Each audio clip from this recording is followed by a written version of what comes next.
Vamos aqui para a parte 2 do tema pré-questionamento. Se você não assistiu ao vídeo primeiro, eu sugiro que você assista e depois venha para esse. Como eu falei, pessoal, no vídeo anterior, pré-questionamento significa que antes de a matéria chegar ao STJ, ela foi analisada pelo TJ. Daí pré-questionamento. Antes de haver o questionamento no STJ, teve um questionamento no TJ.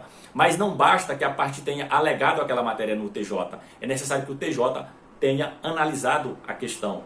Eu falo TJ, pessoal, mas lembra, o TJ ou o TRF. Então, o tribunal recorrido tem que ter analisado a questão para que depois o STJ analise. E muitas vezes o TJ se mantém omisso, ele não analisa a questão, e é aí que entram os embargos de declaração. A pessoa embarga de declaração para abordar aquela questão a respeito da qual o TJ não se pronunciou.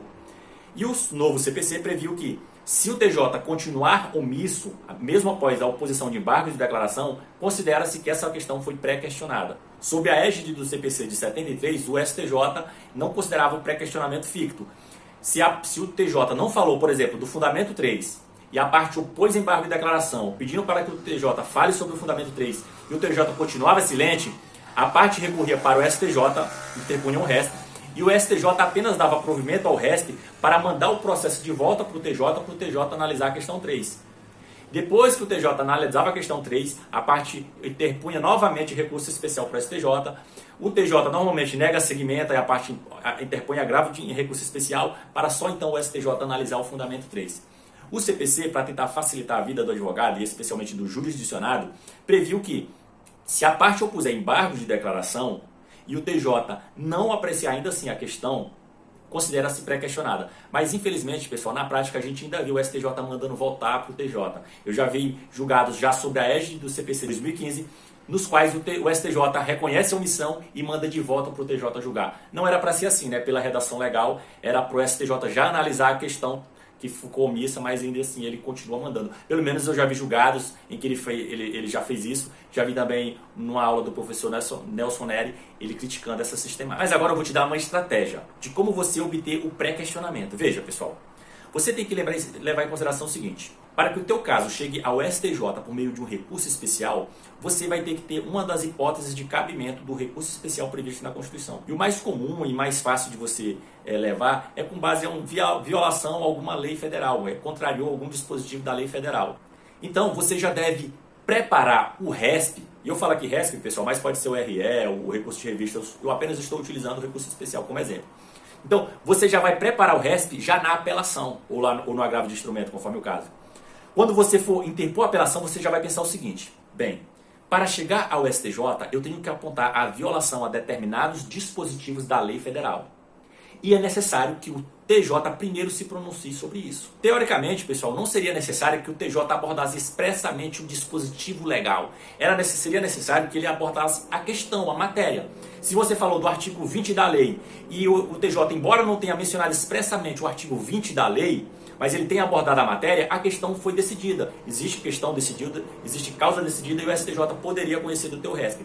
Mas é tão complicado, pessoal, é tão complicado chegar ao STJ que, se não houver a menção expressa ao dispositivo da lei, eu aconselho a embargar de declaração, porque pode ser que o STJ não conheça do teu recurso. Então vamos lá, tu vai pensar o seguinte: eu quero chegar ao STJ. Eu estou interpondo uma apelação, mas eu quero chegar ao STJ caso o TJ não dê provimento à minha apelação. E para chegar ao STJ, eu tenho que dizer que houve violação a algum dispositivo da lei federal e preciso que o TJ se pronuncie a respeito. Se ele não se repronunciar, eu vou opor embargo de declaração. O ideal seria que ele já se pronunciasse logo, porque economizaria tempo. Então vamos lá. Você vai dizer: TJ, a decisão do juiz violou o artigo 1, 2 e 3 da lei federal X. Então, de forma enfática, você vai dizer os dispositivos que foram contrariados, os dispositivos da legislação federal. Não vai tentar levar para o STJ supostas violações da legislação estadual. O STJ só analisa a questão de lei federal.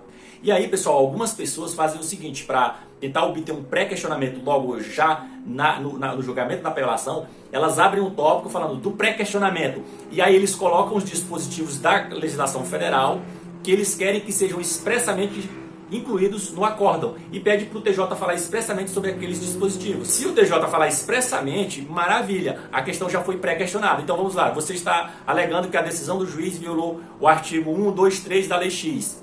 Se o TJ falar expressamente que a decisão não violou o artigo 1, 2 e 3, pronto, a matéria já foi pré-questionada, você leva para o STJ sem precisar opor embargos de declaração.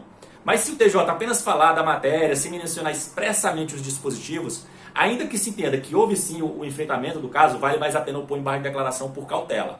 E se você for fazer contra-razões, é o mesmo esquema. Você vai fazer contra-razões já pensando, ora, se o TJ der provimento ao recurso dele, eu vou interpor recurso especial para o STJ. Portanto, eu vou mencionar expressamente que a decisão do juiz está de acordo com o dispositivo 1, 2 e 3, de forma enfática, para ver se o TJ aborda expressamente aqueles dispositivos no acórdão dele, para já ficar pré-questionado. Não havendo menção muito expressa, muito explícita, então você opõe embargos de declaração pedindo, olha TJ, é o seguinte, eu gostaria que Vossas Excelências falassem especificamente sobre os artigos 1, 2 e 3 da Lei Federal X, para eventualmente chegar ao STJ para fins de pré-questionamento, e assim você leva o caso. Pessoal, e se vocês têm dúvidas sobre esses temas, recurso especial, recurso extraordinário, deixem em comentários que eu vou ver se eu faço mais conteúdos a respeito desses assuntos. Eu peço aí que você deixe aí, eventualmente sua dúvida e curta o vídeo e compartilhe. Até a próxima!